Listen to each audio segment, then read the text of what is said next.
When disaster strikes and the grid goes down, communication becomes a lifeline. Then what do you do when traditional methods fail? Fear not. In this video, I'm going to unveil my top 5 communication tactics to keep you connected when the world goes dark.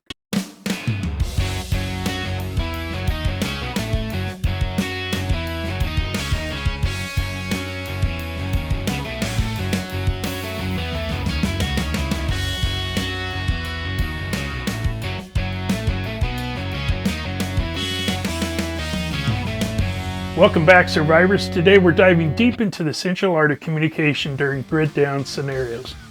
Whether it's a natural disaster or societal collapse, these tactics will keep you in touch when everything else fails. Stay tuned as we break down each tactic and try to demonstrate their effectiveness and provide expert tips for deployment. Don't wait until it's too late. Empower yourself and your family with the knowledge to communicate when the grid goes down. Remember, preparation is key. So hit that thumbs up and join us on this journey to survival. Together we'll navigate the darkness and emerge stronger on the other side. Alright, first thing you're going to do is establish a communication protocol. Develop clear communication protocols and procedures for using radio equipment during a disaster. Designate specific frequencies for different purposes, such as emergency alerts, coordination, and status updates. Ensure all users understand and adhere to these protocols to avoid confusion. Some examples of this are, and I think this is really group size dependent. Channel 1, emergency alerts and important announcements. You could set up Channel 2 as coordination and tactical operations. Channel 3 is status updates and situation reports. Channel 4, secondary operations or backup channels. I also recommend implementing call signs and identification. Begin each transmission with your call sign followed by the call sign of the intended recipient. For example, this is Alpha Team calling Bravo Team. Over. Another tip is to start using phonetic alphabet. Use the NATO phonetic alphabet to spell out words and names clearly. For example, Alpha, Bravo, Charlie, Delta, Echo, and so forth. Always give acknowledgement when you receive a message and confirm understanding. For example, Roger, Alpha Team. Received your message. Over. I would also recommend setting up some emergency procedures. For example, establish procedures for declaring emergencies and requesting assistance. For example, Mayday, Mayday, Mayday, this is Alpha Team, we have a medical emergency. Over. I also recommend having silence periods. Designate periods of radio silence for critical operations or emergencies. Let's say, for example, somebody has compromised your frequency. There needs to be some kind of protocol to move frequency or to maintain radio silence. For example, all units observe radio silence until further notice. Over. I also recommend using encryption and code words. Encryption are code words for sensitive or classified information. For example, Operation Phoenix is a go. Repeat, Operation Phoenix is a go. Over. Create specific words for different things. Have a copy of that duplicated. Also recommend to designate a net control station responsible for managing radio traffic, relaying messages, and coordinating communications. Example, this is net control standing by to receive traffic. Over. Also set up some check-in procedures. Establish check-in procedures for regular status updates and accountability. For example, all units check in with net control at 0900 hours for status updates. Over.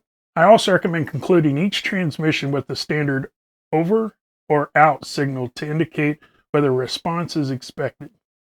This is Alpha Team out. You're not looking for a response. That's your end of your transmission. These samples provide a framework for established, clear communication protocols that can enhance efficiency, clarity, and coordination during radio communications in disaster situations. Customizing these protocols to fit the specific needs and requirements of your organization or team is essential for effective implementation and operation. I do recommend maintaining a regular check-in schedule. Schedule regular check-in times or intervals for radio communication to ensure all team members are accounted for and informed of the latest developments. Establish predetermined frequencies and times for check-ins and encourage participants to report their status, location, and any pertinent information during each check-in. Specific times for radio check-ins such as every hour, or every 2 hours, depending on the urgency of the situation. Designate a central frequency and schedule for check-ins to ensure consistent communications among team members. Check in with assigning a unique call sign to each member. Don't use your name or anything like that, or even groups participating in the check-in. Use these call signs to identify individuals or units when conducting radio check-ins, ensuring clarity and organization during transmissions. For example, roll call check-ins. Conduct roll call check-ins over the radio with each team member or group responding in turn to confirm their presence and status. Establish predetermined order for roll call check-ins to streamline the process and avoid confusion. Allocate specific radio frequencies or channels for check-in purposes to minimize interference and maintain clarity during transmissions. Use separate frequencies for check-ins than your normal operations or tactical communications to help avoid congestion. Also, standardize check-in messages to include essential information such as the caller's call sign, current location, status, and any relevant updates or observations. Keep your check-in messages concise and to the point to ensure efficient communication over the radio. Implement emergency check-in procedures for situations requiring immediate attention or assistance. Establish clear protocols for initiating emergency check-ins, including specific distress signals or phrases to signal urgency. Utilize radio relay stations or repeaters to help you extend the range of your communications and facilitate check-ins over longer distance. Position relay stations in key locations to ensure adequate coverage and connectivity across the affected area. I also recommend establishing a backup check-in methods in case of radio equipment failure or signal interference.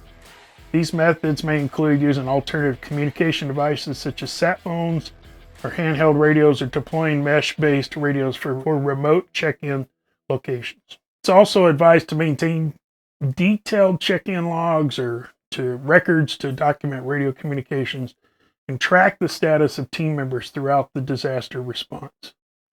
Note the time, frequency, participants, and content of each check-in for future reference and analysis.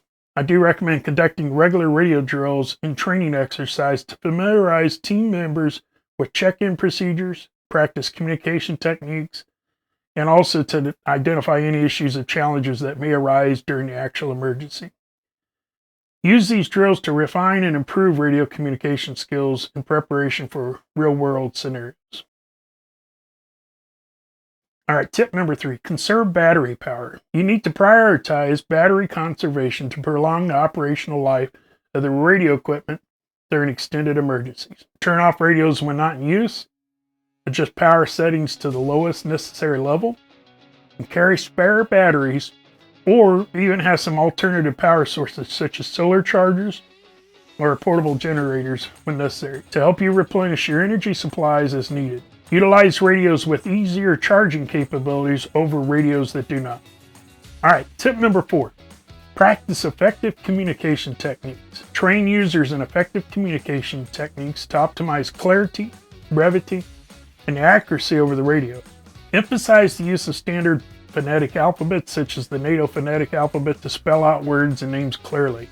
Encourage users to speak slowly, clearly, and with proper modulation to improve transmission quality and comprehension. All right, so that brings me down to my 5th tip. Hey, if you've enjoyed all this stuff and it's helping you out, I promise I'm going to try to create more content like this. So why don't you click like and subscribe and follow along.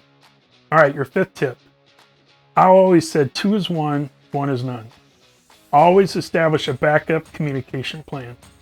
You have to anticipate potential communication failures or disruptions by establishing backup communication plans and alternative methods of contact. Identify secondary radio frequencies, alternative communication channels such as sat phones or messaging apps, and non-radio based methods such as signal mirrors or messenger pigeons to maintain connectivity in case a primary system fails. Smoke signals if you got it. By implementing these communication tips as part of a radio communication plan, organizations, teams, and communities can enhance their ability to stay connected and coordinated and informed during disasters, ultimately improving their response capabilities and ensuring the safety and well-being of all involved.